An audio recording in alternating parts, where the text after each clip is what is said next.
Think of Adam, Eve, the Garden of Eden, and original sin. Eve has committed the sin, and what do you reckon her reaction is, Robert? I think the sculpture speaks for itself. Yes. Shame, wanting to be hidden away. Yep. Look at her body language, look at the form of it, where the hands are, her face is down, she's covering herself up. Yep. She doesn't want to be seen. Absolutely hunched in humiliation and shame.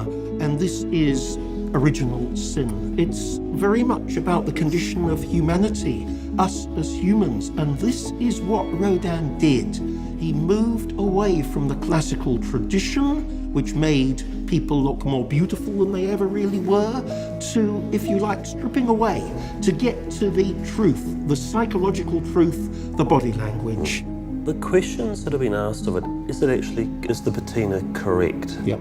Has it changed? Has it deteriorated? Has it been damaged over the years? I believe that it has changed slightly.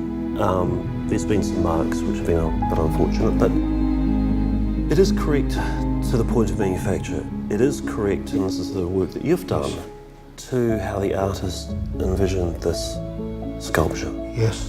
Now, the work that tepapa of the conservation here I've done on this has been a lot of some minor touch-ups, minor readjustment, a little bit of cleaning, and a little bit of re-waxing just to bring up the highlights again. Yes. A little bit of buffing here and there, but not overworking.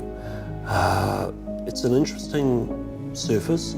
I've seen a number of these sculptures over the years, Yes. and the patinas are all slightly different. Looking at how this has been made and the layering up of the patinas and the layering up of the waxes, the skill that has gone into this is extraordinary. Yes. And it allows this work to be, I guess, viewed in the way that it is. One of the stories about Eve, which I think is worth telling in this context, which relates to the finish or the lack of complete finish, was that it was based very much on a studio model, and Rodin much admired her beauty and her pride. She would have come very likely from a family of Italian professional models. But as he worked on her over a sustained period of some weeks, he was puzzled, he was bothered, because he had to sort of make small changes or observations occurred to him for one day to the next. And then, lo and behold, it emerged that Eve was pregnant. Yep. The model was pregnant. Yep.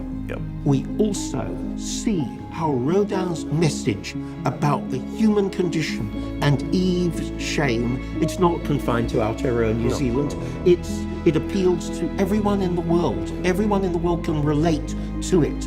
And this is it. Rodin made sculpture kind of accessible to human feelings and human emotions rather than being on an academic, intellectual plane.